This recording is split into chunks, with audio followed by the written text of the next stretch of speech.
Please কেউ ভিডিওটা ধাক্কা দিয়েন না, কেউ ভিডিওটা সরায়েন না। আমার দুইটা কথা শুধু শুনে যান। আমি একটা এতিম মানুষ, আমার কোনো পরিবার বা আমার কোনো আত্মীয় স্বজন নাই। আমার বাবা মারা গেছে, আমার মা আরেক জায়গায় বিয়ে বসছে। আমার কথাটা শুধু একবার হলেও আপনারা শুনে যান। আমি মাদ্রাসায় পড়তাম, এখন অসুস্থ কারণে আমি মাদ্রাসায় যেতে পারি না, পড়তেও পারি না। আর আমি খুবই অসুস্থ, আমার চিকিৎসা করার জন্য কেউ নাই। আমার এক আত্মীয় আছেন, বর্তমানে আমি তার বাসায় আইসা উঠছি, তারা আমাকে খাওয়াইতেছে, কিন্তু চিকিৎসা করার মতো তারা আমাকে দেখবে না। আপনারা যদি পারেন আমাকে একটু সহযোগিতা করেন যেন আমি বাঁচতে পারি। এই যে আমার হাতে রিপোর্ট, কেউ হয়তো অনেক কিছু করে, প্রতারণা করে, বিশ্বাস করে না, কিন্তু আমি রিপোর্ট নিয়ে আসছি আপনাদের কাছে। আপনারা যদি আমাকে একটু সহযোগিতা করেন বা কিছু করেন, হয়তো দেখা গেছে আমি জীবনে বাঁচতে পারবো। আমার পৃথিবীতে বলতে কেউই নাই। আচ্ছা বোন, আমরা শুনলাম আপনার কাছে রিপোর্ট আছে। এটা কতদিন আগে থেকে আপনি শারীরিকভাবে অসুস্থ আছেন?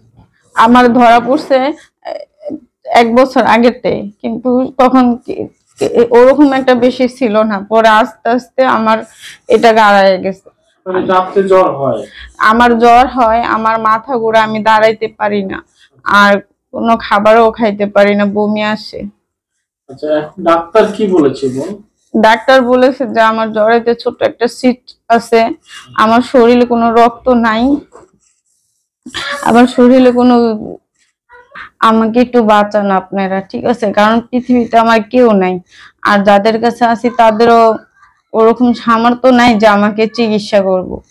আমার, আপনাদের যদি বিশ্বাস না হয়, আমার নাম্বার আছে বা সাংবাদিক ভাইয়া আছে, আপনি তাদের সাথে যোগাযোগ করে আপনারা আমার সাথেও সরাসরি আসতে পারেন, আমাকে দেখতে পারেন বা আমার রিপোর্ট দেখতে পারেন।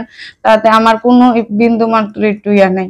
আপনারা সরাসরি এসেও দেখতে পারেন বা জানতে পারেন, সাংবাদিক ভাইয়ের কাছে জানতে পারেন। আমার কেউ নাই বলতে, শুধু আমিই আছি। আচ্ছা বোন, আপনি বলছেন আপনার পরিবারে যারা ছিল তারা সবাই সেপারেট হয়ে গেছে, মায়ের কথা বলছিলেন আপনি? হ্যাঁ, আমার মা বিয়ে বসছে আরেক জায়গায়, ওই ঘরে দুইটা মানে সন্তান এই আছে। যে আপনার শারীরিক অসুস্থতা বা আপনি এখন সমস্যা আছেন, এই কথাগুলো কি মা জানেন?